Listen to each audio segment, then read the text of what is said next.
iGas Official, mantap. Tonton terus Hi Guys Official, subscribe, like, share, and comment. Assalamualaikum warahmatullahi wabarakatuh. Alhamdulillah wassalatu wassalamu ala Rasulillah wa ala alihi wa sahbihi wa man da'a bi da'watihi wa istanna bi sunnatihi ila yaumil liqa'i rabbih.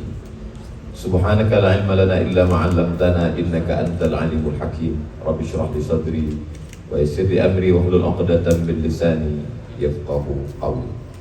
Al-habaib al-afadil al-ulama al-ajilla wa akhussu bi-dhikri Sayyidi Al-Habib Umar Abdul Aziz, Sayyidi Al-Habib Sayyid Adil Al-Munawwar, Sayyidi Al-Habib Hamid Mudir Ma'had Ar-Riyad, Sayyidi Al-Habib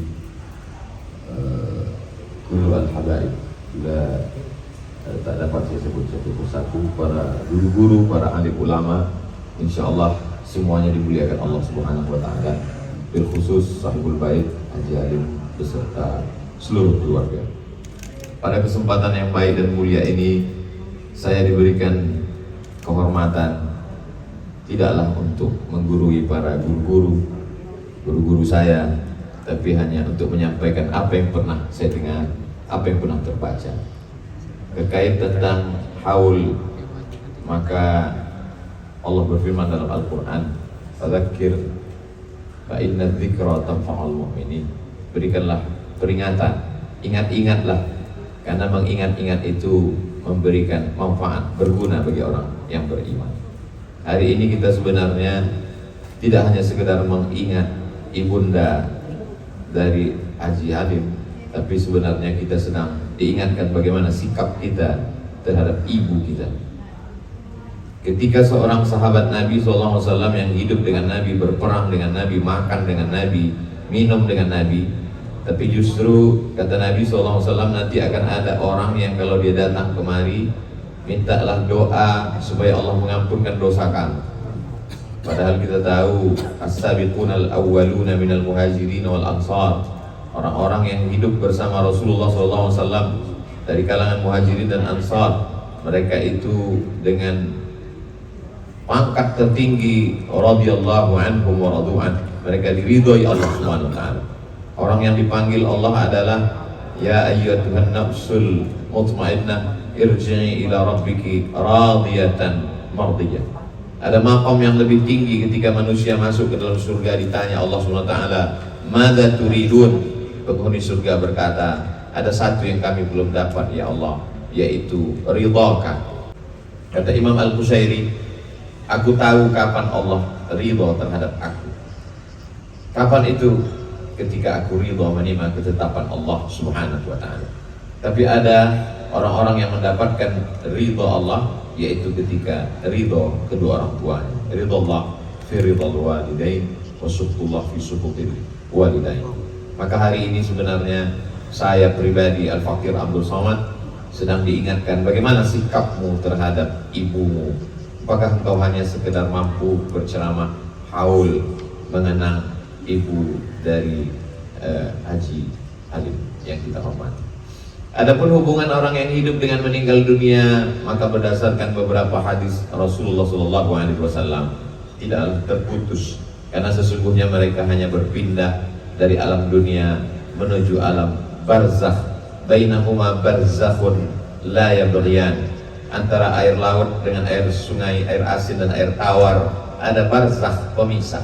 Alam itu tidak disebut dengan dunia karena belum lagi kiamat, tapi alam itu juga tidak disebut akhirat karena belum lagi dunia ini selesai. Maka pemisah dengan dunia dan akhirat itu disebut dengan alam barzakh. Kita menyebutnya alam kubur. Maka sesungguhnya mereka berpindah ke alam itu dan mereka tetap hidup. Makanya dalam suatu ayat dikatakan, wala taqulu liman yuqtalu fi sabilillahi amwat. Jangan kau katakan mereka mati, bal ahya, sesungguhnya mereka hidup. Lalu bagaimana kita menjalin hubungan dengan mereka? Ketika bersama dengan orang yang hidup, kita datang saling mengunjungi, bersilaturahim.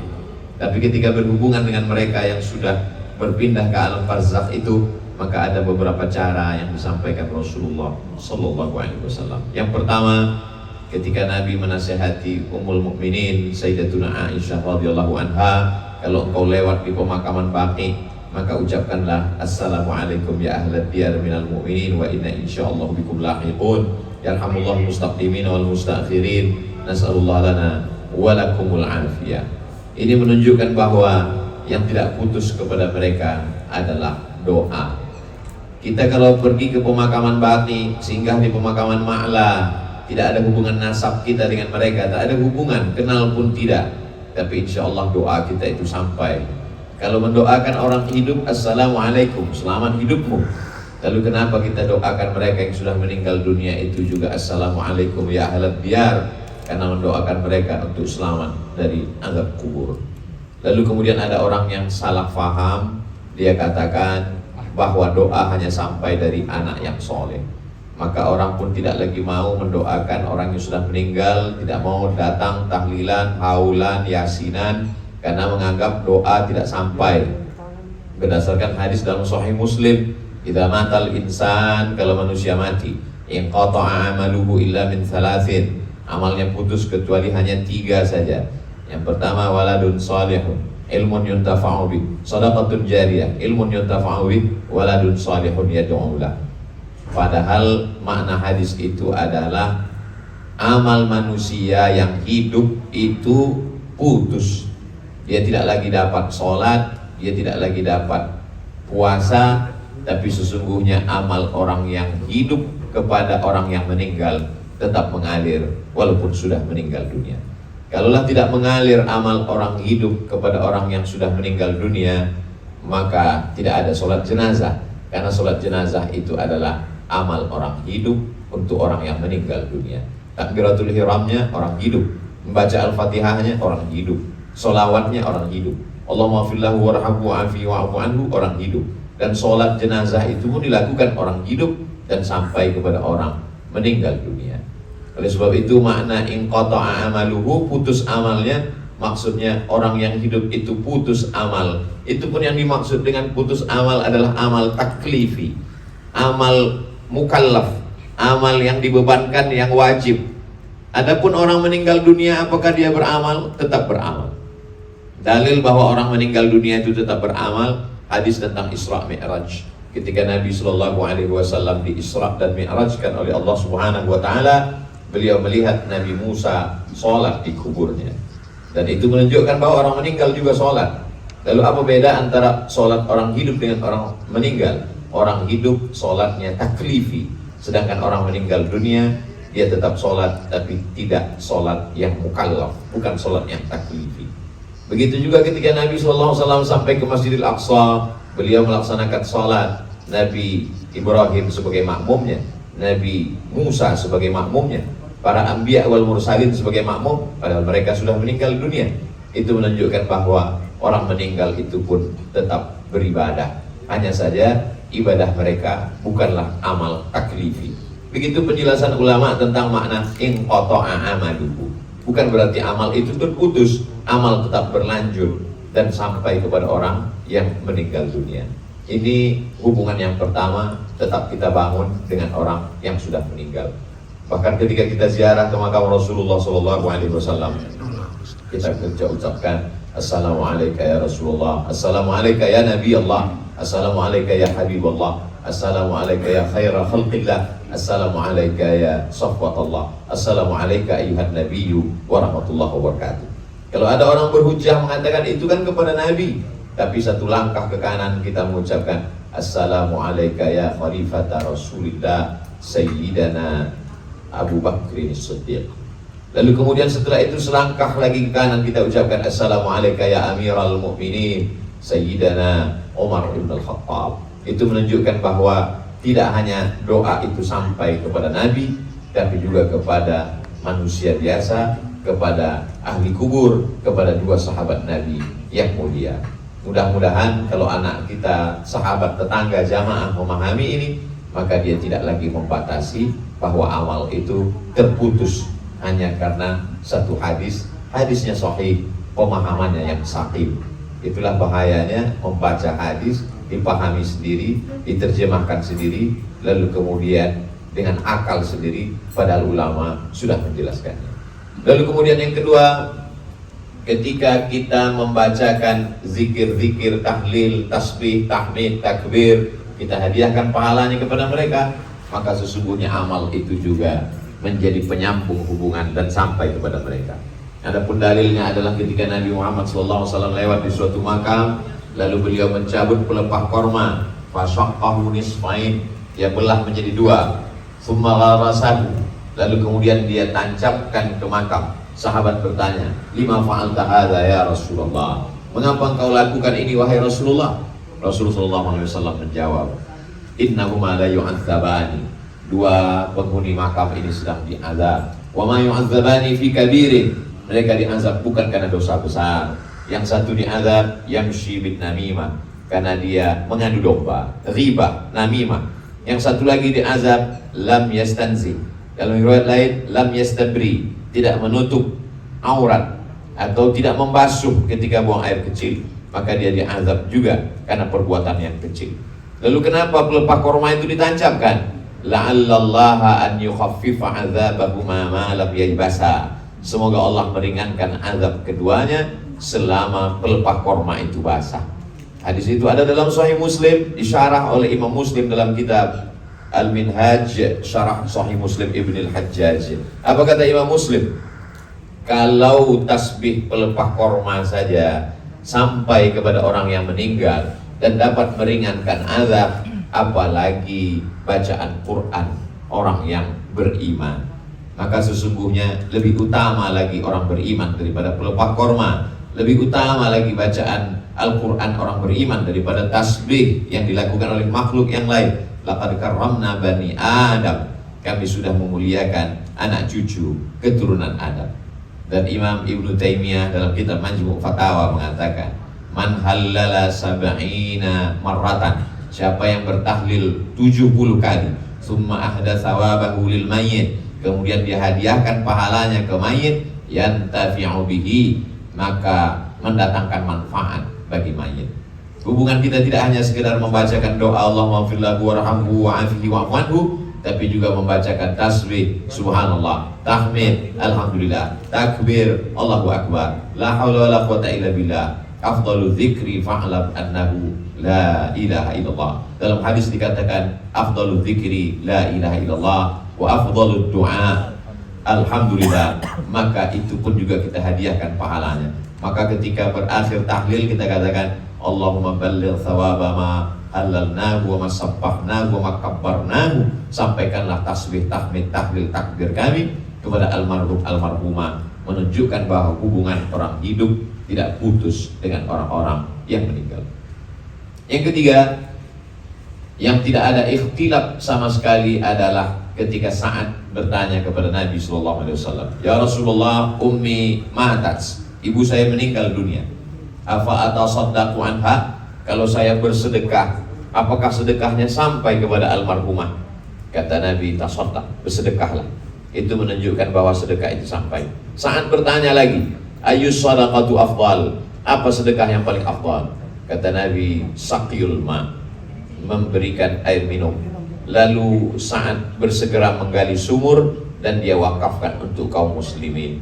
Maka betapa besarnya pahala mewakafkan sumur bor ke pondok pesantren, dipakai untuk wudhu, dipakai untuk sholat, dipakai untuk mandi, dipakai untuk membersihkan pakaian. Mereka yang penghafal Quran pagi, petang, siang dan malam, maka mengalir tetesan embun di tengah gurun pasir yang panas kepada orang-orang tua yang sudah mendahului. Maka orang-orang yang meninggal dunia itu pun ketika ditanya, apakah kamu ingin hidup?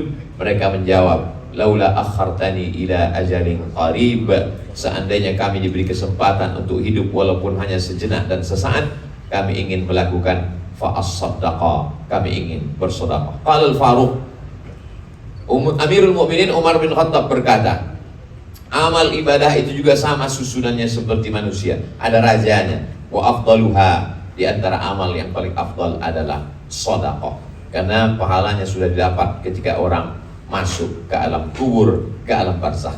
Maka anak yang berbakti ingin tak putus hubungannya dengan orang tua, di antara amal adalah sedekah.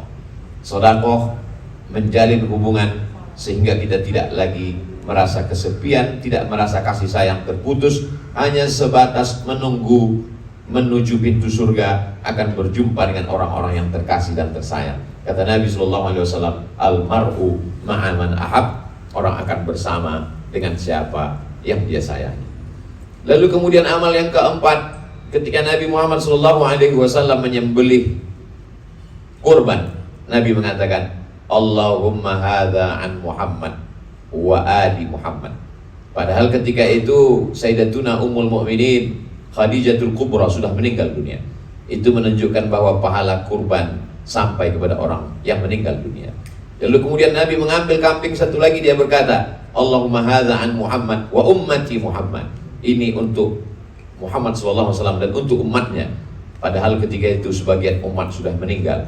Itu menunjukkan bahwa pahala kurban juga sampai kepada orang yang sudah meninggal dunia. Jadi kalau ada orang mengatakan bahwa segala sesuatu ini sampai atau tidak sampai, qul hatu burhanakum in kuntum shadiqin, tunjukkanlah pada dalil-dalilnya, maka sesungguhnya dari hadis-hadis Nabi yang diistimbat oleh para ulama, disampaikan oleh para guru-guru kita untuk menghilangkan keraguan. Karena hari ini banyak sekali orang tidak mengaji kepada habaib, tidak belajar lagi di pondok pesantren, tapi melalui online. Maka kalau sudah dengan online berbagai macam kajian datang, maka mana yang paling banyak videonya bagi orang awam, itulah yang paling benar. Mana yang paling terang bagus kameranya, itulah yang dianggap yang paling bagus. Karena bagi orang yang tidak mengerti laptop, dia pergi ke toko laptop, dia tidak tahu isi laptop. Yang paling bagus laptop adalah yang paling pandai orang memasarkannya sesuai dengan marketingnya masing-masing. Insya Allah masyarakat kita yang belajar masih lagi dibimbing oleh para habaib, masih lagi belajar kepada guru bersanad, insya Allah dia bisa membedakan. Tapi bagi yang tidak, maka dia akan bersaing di sosial media. Di dalam TikTok videonya akan dipotong, di dalam Facebook, Twitter, WhatsApp, grup-grup, maka akan dibagikan. Maka ketika tidak berimbang informasi mengatakan sampai tak sampai, maka umat Islam mulai ragu tentang yang dulu-dulu. Dia anggap ini hanya tradisi nenek moyang tanpa dalil. Seakan-akan agama Islam ini datang baru kemarin sore, seakan-akan yang datang dulu ke Nusantara ini adalah orang-orang jahil yang tidak mengerti agama, hanya melegitimasi tradisi nenek moyang. Padahal mereka adalah para ulama yang menyampaikan. Hanya saja kita tidak menanyakan apa dalilnya, karena kita beradab kepada para habaib dan ulama. Kita tidak mempermasalahkan itu karena kita menganggap ini adalah orang-orang yang benar, dan kita tidak lancang seperti orang zaman sekarang mempertanyakan dalilnya, dan andai disebutkan pun dalil itu dia belum tentu juga paham. Anehnya sekali bahwa kepada ulama dia tidak percaya, kepada para habaib dia tidak yakin, tapi ketika naik pesawat dia begitu percaya dan yakinnya kepada pilot. Dan dia tidak tahu tak lama sesudah itu pilot itu pun ditangkap karena ternyata sebelum berangkat dia memakai narkoba. Betapa orang sekarang ketika AC-nya rusak dia bawa ke servis AC, rusak laptopnya dia bawa ke servis laptop, rusak handphonenya dia bawa ke servis handphone. Tapi ketika pemahaman agama, dia servis sendiri, dia baca sendiri, dia betulkan sendiri, dan dia tidak mau mendengar ucapan orang lain. Hari ini kita sedang mengkaji, mengulang untuk supaya menguatkan al-fakir diri saya sendiri dan jamaah yang menonton program kita pada petang hari ini. Walaupun nampaknya di hadapan para tuan-tuan guru, para habaib dan ulama, tapi sesungguhnya video ini direkam dan akan di-share, ditonton oleh seluruh umat jamaah untuk menguatkan lagi bagi yang ragu tentang haul, ragu tentang tahlil, ragu tentang mengirimkan pahala-pahala bacaan, maka sesungguhnya itu sampai. Bagi yang berargumentasi mengatakan sampai, tentu dengan dalil-dalilnya dia mengatakan sampai. Bagi yang mengatakan tidak sampai, maka dengan dalilnya pula dia mengatakan tidak sampai. Ini masalah ghaibiyat, masalah alam ghaib, masalah sam'iyat yang hanya kita dengar. Itulah beda kita dengan Nabi Muhammad SAW. Kalau Nabi itu dia tidak sam'iyat. Subhanalladzi asra bi'abdihi lailan minal masjidil harami ilal masjidil aqsa alladzi barakna haulahu linuriyahu. Allah Ta'ala memperjalankannya, merubah menjadi sam'iyat, menjadi mar'iyat. Yang sebelumnya hanya sekedar didengar, menjadi dilihat. Itulah beda kita dengan Nabi. Nabi tidak hanya sekedar mendengar, tapi dia melihat secara nyata. Adapun kita, andai kita lihat apa yang dilihat Nabi, labakaitum katsiran, maka kamu akan lebih banyak menangis daripada tertawa. Maka yang sampai hubungan kita kepada mereka, diantaranya yang kelima adalah yang sampai itu bacaan Al-Quran. Di antaranya disebutkan oleh Imam Ibnu Qayyim Al-Jauziyah, murid Imam Ibnu Taimiyah, dalam kitab Ar-Ruh. Di antara referensi terlengkap tentang alam barzakh, alam ruh, ditulis oleh Imam Al-Qurtubi, kitab At-Tadhkirah, ditulis oleh Imam Ibnu Qayyim Al-Jauziyah, kitab Ar-Ruh. Kitab ini tak diragukan lagi, sudah diteliti oleh Dr. Bassam, mendapatkan gelar doktor di Universitas Imam Muhammad Ibnu Saud Riyadh, bahwa hadis-hadisnya, riwayat-riwayatnya, manamat-manamatnya mereka jadikan sebagai dalil tentang alam ghaib. Di situ diriwayatkan bahwa Imam Ahmad bin Hanbal melihat seorang yang buta, tak dapat melihat tunanetra, membacakan Al-Quran di samping makam. Imam Ahmad bin Hanbal melarang, mengatakan bahwa perbuatan itu bid'ah.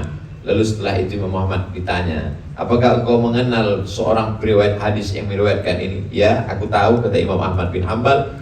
Maka sesungguhnya dia meriwayatkan dari Abdullah ibnu Umar ibnu Khattab radhiyallahu anhum ajma'in, bahwa Abdullah bin Umar bin Khattab berpesan, nanti kalau aku meninggal dunia, setelah kalian makamkan, kuburkan, masukkan jenazahku ke liang lahat, maka bacakanlah di atas makamku pangkal surat Al-Baqarah dan ujung surat Al-Baqarah.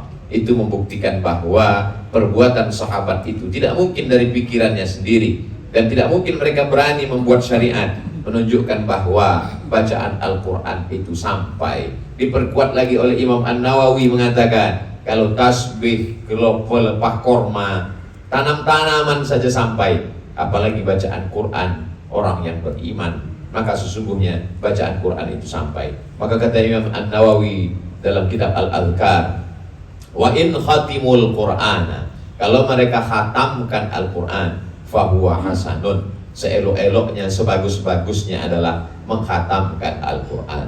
Anda tidak mampu menghatamkan Al-Quran, maka paling tidak likulli syai'in qalbun, segala sesuatu punya hati, wa qalbul Quran Yasin, maka kita pilihlah hatinya Al-Quran, yaitu surat Yasin. Anda tidak juga mampu membacakan surat Yasin, saya mendapatkan maklumat, informasi bahwa setelah tausiah ini kita akan membacakan ayat-ayat zikir-zikir yang akan dihadiahkan kepada almarhumah sebagai mengamalkan buah dari ucapan, tidak hanya sebagai di ujung lidah, di tepi bibir, tapi langsung kita amalkan. Semua bacaan-bacaan kita ini mudah-mudahan sampai kepada almarhumah, dan ketika kita nanti pada masa tertentu dibalaskan Allah, anak-anak kita pun mengingat kita juga, mereka pun juga akan mengumpulkan kawan, sahabat, para habaib, alim ulama, membacakan yang sama, mereka kirimkan ke kita, karena ada satu amal ibadah. Dan begitu juga dengan dosa. Ada dosa orang yang ketika dia lakukan perbuatan dosa di dunia, dia tenang, kenyang, senang, karena akan dibalas di akhirat. Tapi ada dosa yang pasti dibalas di dunia, yaitu durhaka kepada orang tua.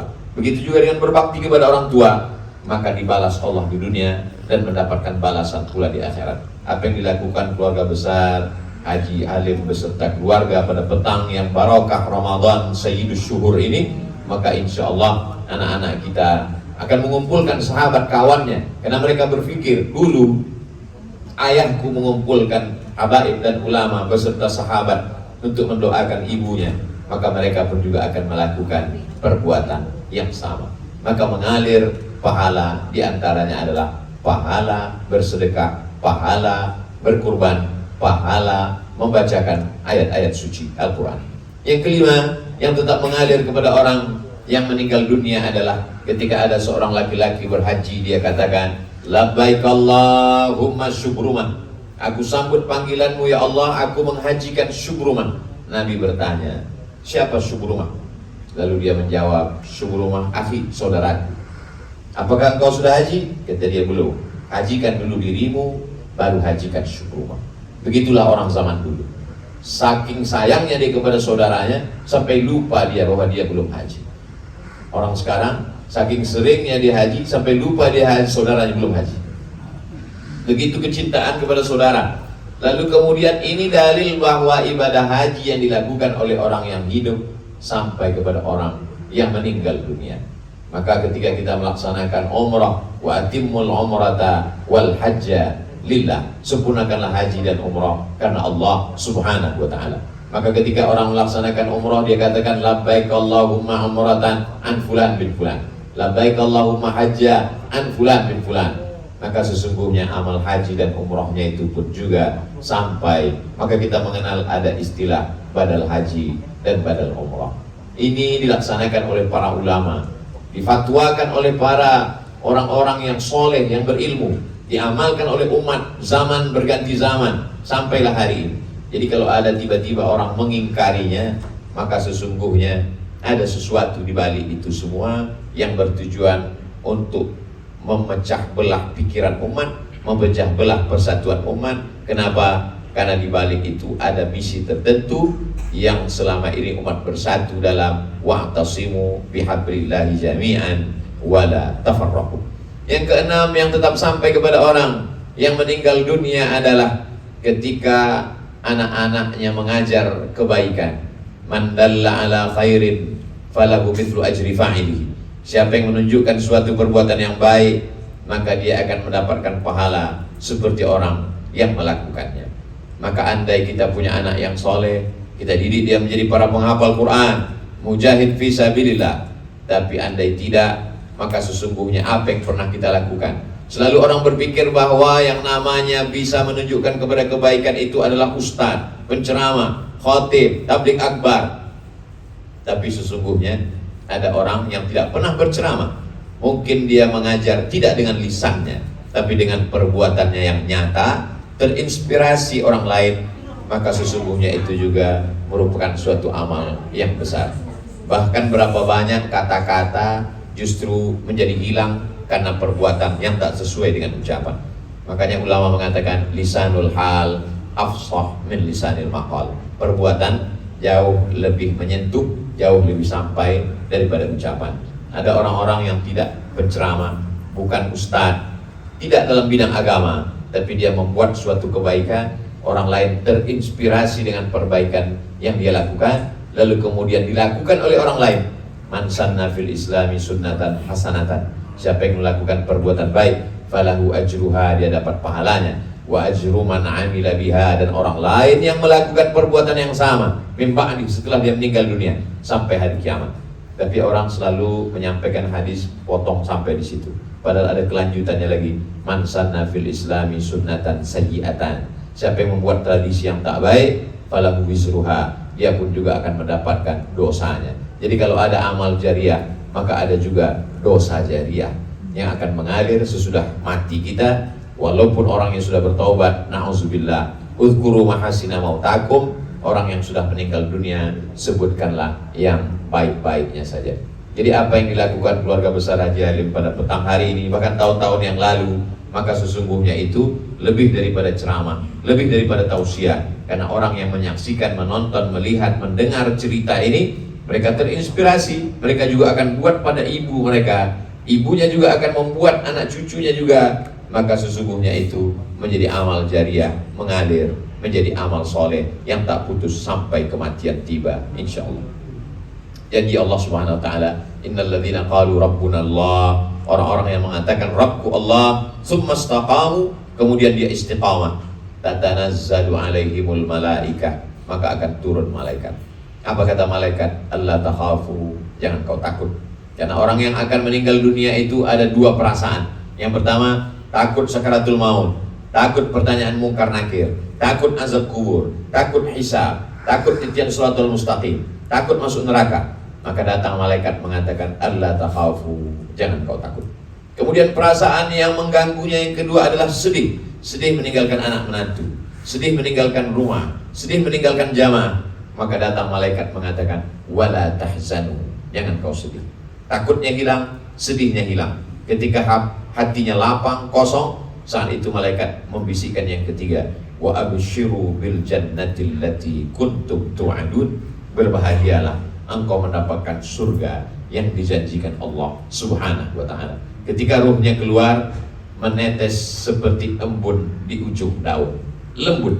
Tapi ada juga orang yang ruhnya keluar seperti mata kail pancing dari kulit yang basah, seperti tebasan pedang di tempat yang sama diulang-ulang beratus kali, seperti kambing yang dikuliti hidup-hidup.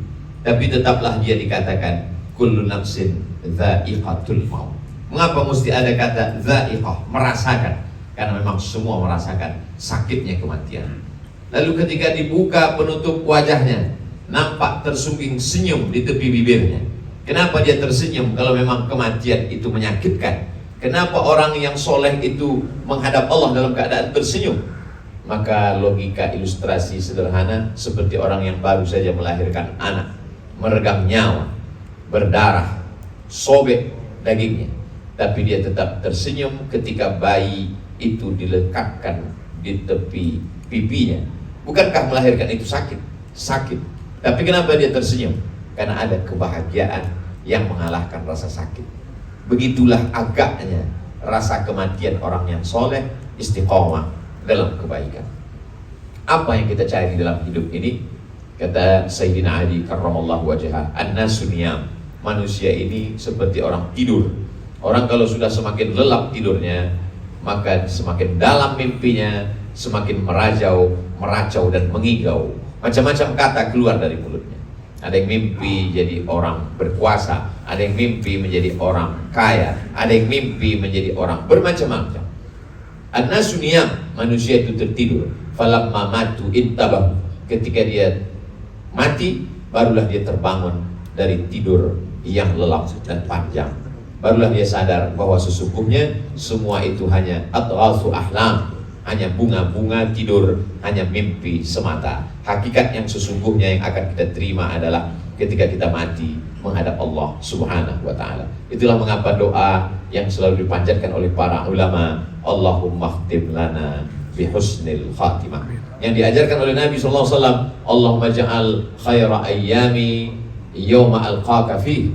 Jadikanlah sebaik hari-hariku saat hari aku berjumpa dengan engkau. Allahumma ja'al khaira amali khawatimahu. Jadikanlah sebaik-baik amalku amal saat penutup, saat aku mati menghadap engkau ya Allah. Mudah-mudahan apa yang saya sampaikan ini tidak salah di mata para habaib dan para alim ulama, mengingatkan yang menyampaikan, mengingatkan sahibul bait beserta seluruh keluarga, hafal kaji karena diulang, pasal jalan karena dilalui. Mudah-mudahan menjadi pencerah buat saya pribadi, buat jamaah, buat kita semua, mengingatkan anak cucu kita bahwa setelah kita meninggalkan mereka, hubungan kita tak putus dengan mereka. Mereka sempat-sempatkan mengirimkan Al-Fatihah, mereka sempat-sempatkan membacakan Yasin, mereka sempat-sempatkan menghatamkan Al-Quran, mereka sempatkan membagikan buka puasa untuk fakir miskin dan du'afa, mereka sempatkan untuk membuatkan sumur bor, mereka sempatkan untuk menyisihkan gaji 2,5 juta untuk membeli kambing kurban, mereka sempatkan untuk membawa umroh, dan mereka sempatkan untuk membuat umroh sunat, sehingga mengalirlah terang benderang alam barzakh. Allahumma ja'al kuburahum rawdatan min riyadil jinan, la taj'al kuburahum hufratan min hufarid niran. Begitulah yang dapat Al-Fakir sampaikan, mudah-mudahan bermakna. Terima kasih atas segala perhatian, mohon maaf atas segala kesilapan dan kekhilafan. Aqulu qawli hadza astaghfirullah li wa lakum. Wassalamualaikum warahmatullahi wabarakatuh. Hi guys official.